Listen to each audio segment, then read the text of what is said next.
Oke, assalamualaikum warahmatullahi wabarakatuh. Nama saya Muhammad Aldi Mahendra Gunadi.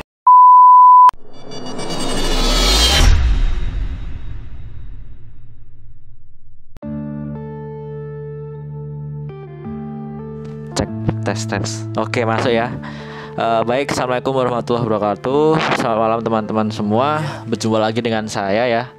Pada malam hari ini mungkin teman-teman juga sempat membuka channel saya dan buka ada 2 video yang sebelumnya mungkin sudah diupload pada semester pertama bagi teman-teman yang tahu semua, yaitu mata kuliah dasar sistem komputer ya. Nah, pada malam hari ini dan bersamaan juga dengan video ini, saya juga akan bermaksud melengkapi tugas saya, yaitu tugas dari PRPL atau yang bisa disebut pengantar rekayasa perangkat lunak, yang kebetulan juga dosennya juga sama, dosen hits, dosen kesayangan kita, dosen Pak Ali Tarmuji SDMCS. Oke. Baik, sebelum saya menjelaskan daripada tugas saya pada malam hari ini, saya akan perkenalkan diri dulu. Nama saya adalah Muhammad Aldi Mahendra Gunadi.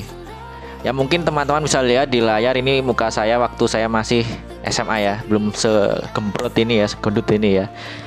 Nama lengkap saya adalah Muhammad Aldi Mahendra Gunadi dan NIM saya 18.18015 dan saya berasal dari kelas A. Ada yang tanya juga nih mungkin berasal dari mana? Saya berasal dari Jogja, jadi asli sini gitu. Oke, langsung aja masuk ke pembahasan yang akan kita bawakan, yaitu pertama ada tugas 1, yaitu pendaftaran akun penunjang tugas PRPL. Jadi pada awal-awal nanti teman-teman kan disuruh untuk mendaftarkan dirinya ke grup ya, itu ya kalau nggak salah, dan lain-lain lah.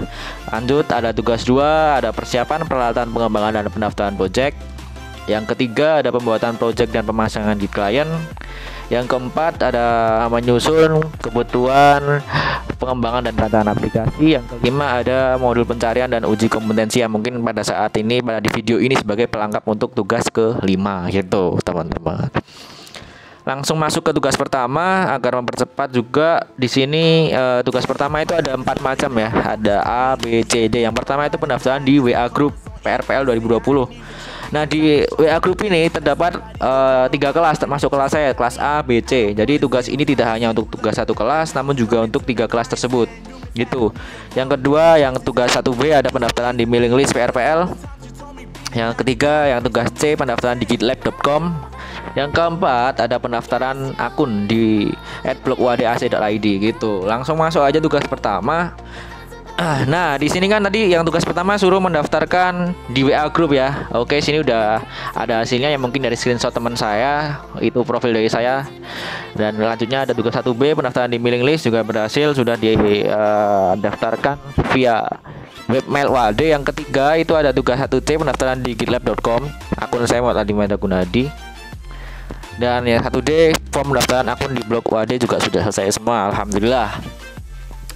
Untuk pertama-tama menurut saya hanya pengenalan, jadi simpel aja dari yang diminta oleh Bapak kita, Bapak Ali. Yang dilanjutkan ke tugas kedua ya. Tugas 2 ini mungkin lebih sedikit, ada 2 macam, namun coba dilihat bareng-bareng sepertinya seribet apakah atau sesimpel seperti tugas pertama ya.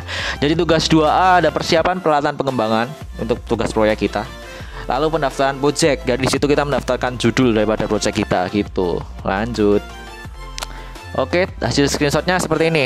Yang pertama itu tugasnya, kalau nggak salah ya, ini suruh motoin laptop, foto laptop. Ya, foto laptop. Jadi kita buat laporan itu pertama ada nama kita lengkap dan laptop, foto laptop. Di sini keterangannya saya menggunakan laptop Asus X505ZA Ryzen 5 yang mana dulu pernah saya review di tugas dasar SK yang seperti saya sebutkan tadi. Mungkin linknya bisa dicek ya ini ya di sini ya, atau bisa klik channel saya langsung dilihat di video sebelumnya gitu. Dilanjutkan di sini ada disuruh menjelaskan tentang spesifikasi laptop saya. Di sini saya menggunakan RAM 8GB yang mana mungkin untuk pembuatan project ini itu diminimalkan untuk RAM 4GB dan prosesornya 1GHz gitu ya. Di sini juga ada pemasangan aplikasi seperti untuk pembuatan, ada text editor, pembuatan project tugas proyek saya, ada Sublime Text 3 dan ada SDK Android, juga pemasangan aplikasi yang lainnya sebagai penunjangnya. Di sini ada SAM, CM atau gimana lah itu sebutnya biasanya. Nah, di situ sebagai web browsernya, web browser lokal ya, web server, sorry maaf. Lalu di sini ada ya Sublime tadi, saya menggunakan Interest IDEA juga. Untuk web browsernya saya menggunakan Google Chrome dan Mozilla Firefox gitu. Bisa dilanjutkan ya ini ya teman-teman ya. Ini masuk ke tugas 2B ya. Di tugas 2B ini sepertinya iya benar. Kami sebagai mahasiswanya Pak Ali ini disuruh mendaftarkan judul project kita yang bakal kita kerjakan. Nah, di situ saya sendiri mendaftarkan nama judulnya Toko Burung Online. Yang mana alhamdulillah sudah di ACC sejak Maret kemarin. Ya, itu disuruh lanjutkan sebagai di sini tulisannya dari komentar Pak Ali, lanjutkan aplikasi handle lebih banyak seperti di sini untuk siap gitu. Jadi ini bukti daripada tugas 2B gitu. Dijelasin satu-satu lah ya, udah tahu lah. Gitu teman-teman untuk tugas 2. Mungkin bisa kita lanjutkan ke tugas 3 ya ini ya. Pada tugas 3 ini hanya ada 2 macam. Juga ada presensi juga seperti yang sebelumnya juga. Pembuatan project di GitLab dan invite Pak Ali Tarmuji. Oke, itu. Dan juga yang kedua yang 3B pemasangan GitLab di laptop atau plugin Git di editor. Nah, di situ saya menggunakan Sublime Text ya. Nah, teman-teman bisa lihat di sini, sebentar saya slide. Nah, tugas 3A di sini pembuatan project di GitLab. Di situ seperti petunjuknya di sini bisa dibaca teman-teman. Mungkin juga udah tahu lah teman-teman semua lah ya. Tuh. Caranya membuat akun di GitLab juga sebelumnya dilanjutkan dengan pembuatan repository dan juga mengundang atau menginvite akun dosen kita Pak Ali Tarmuji. Cara membuat projectnya gampang, tinggal kalau udah daftar selesai kan tadi ya, langsung teman-teman buka new project, lalu isi project name. Ya kan tadi saya Toko Burung Online, jadi saya tulis Toko Burung Online. Lalu di checklist itu ya centang itulah pokoknya. Setelah itu selesai, lalu klik setting member, tulis email GitLab Pak Ali dan ya udang, itu selesai. Lalu seperti itu. Dia ini contoh hasil screenshot dari saya berhasil dari invite Pak Ali Tarmuji ya. Ini kayak gini. User was successfully added. Nih, akunnya Pak Ali dan ini akun saya. Oke, di sini ada tugas 3B. Bisa lihat teman-teman di sini tugas 3B itu yang seperti tadi yang pemasangan aplikasi Git untuk menyambungkan dari Git dari PC kita ke Gitnya gitu loh. Di sini simple udah saya jelaskan di sini, mungkin bisa teman-teman baca. Jadi link clone dengan HTTPS tadi yang mungkin ada di akun Git teman-teman. Lalu buka text editor kalian. Saya menggunakan Sublime Text ya, bukan Interest IDEA di sini. Buka package control ya di situ, lalu tulis ya add repository sudah kan di sini. Lalu tadi yang habis teman-teman udah link kopas tadi langsung di kopas di sini ya akun GitLab tadi di bawah sini. Nah setelah itu sukses tersambung. Jadi teman-teman ketika mau update hasil codingan, update file, lalu di commit ke GitLab-nya gampang, tinggal pakai Sublime Text gitu teman-teman. Oke, langsung masuk tugas keempat ya. Di sini tugasnya menyusun analisis kebutuhan dan pengembangan dan rancangan aplikasi. Tugas 4. Oke, kita buka. Di sini cuma ada satu macam doang, tapi jangan tergiur atau terbuai, terlena dalam satu macam pun ini beranak pinak pasti ya kan, seperti yang saya jelaskan tadi. Di sini sudah ada prosedurnya yang dibuatkan oleh Pak Ali. Alhamdulillah, terima kasih Pak Ali. Jadi mungkin sedikit kebingungan kita bisa terbayar di sini ya. Terima kasih untuk Pak Ali ya. Di sini ini analisis beberapa komponen. Di sini kan tahap pengerjaan tugas, identifikasikan dan buatlah daftar kebutuhan di atas sesuai dengan studi kasus masing-masing. Nomor 2, gambar-gambar rancangan aplikasi diberi penjelasan secukupnya. Dan daftar dari kebutuhan dan rancangan aplikasi tersebut dituangkan dalam dokumen docs gitu ya. Formatkan nama file sebagai berikut. Isi dokumen dilengkapi dengan gambar atau image yang sesuai dengan kebutuhan tersebut. Unggah file apa yang telah ditentukan. Baik, langsung masuk ke hasil progres saya. Ya di sini ya.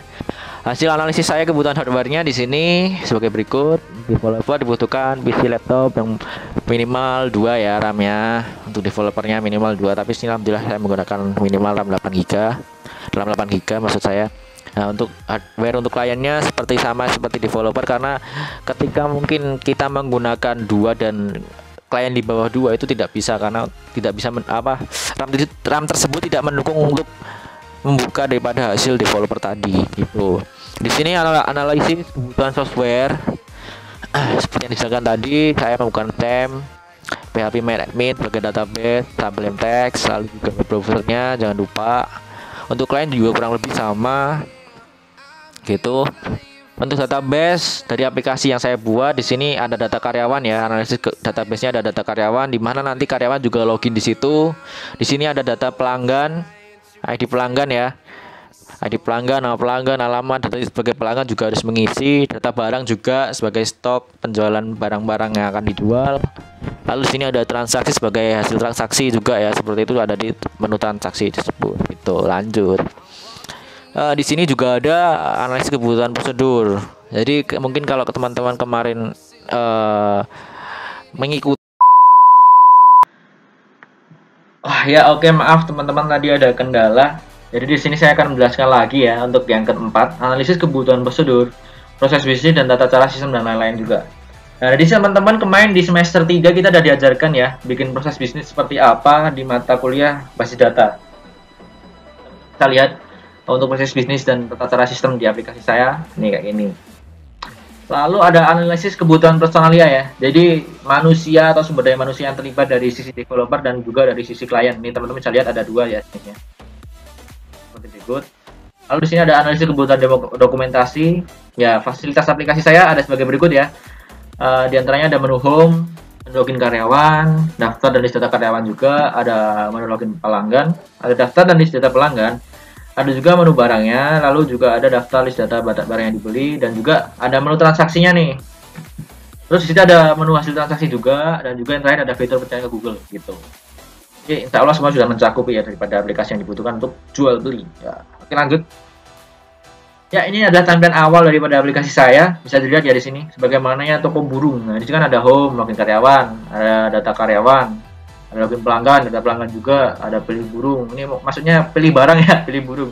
Sebenarnya niatnya kemarin juga buatnya cuman only jualan burung aja, tapi dipikir-pikir toko burung kan nggak cuma jualan burung gitu kan ya.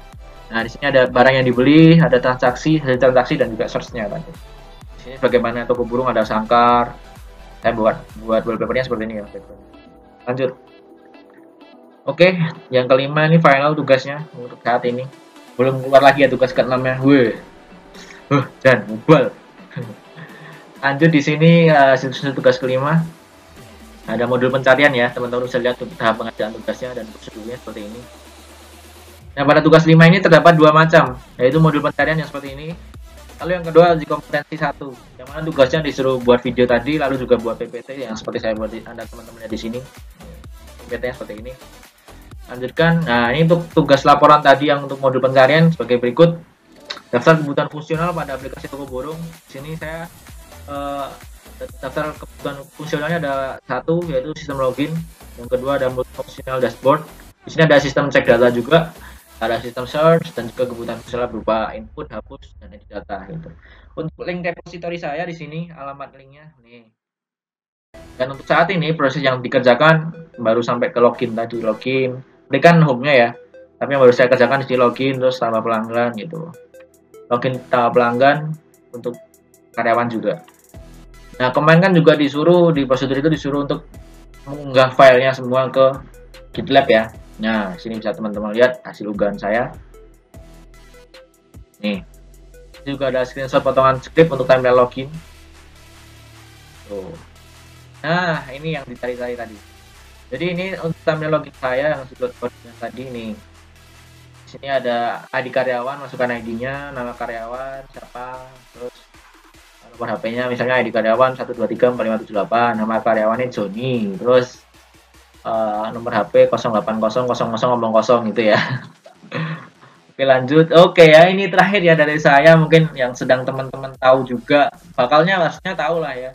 Yang mewabah di dunia kita tercinta, nggak cuma Indonesia, yaitu virus corona COVID-19.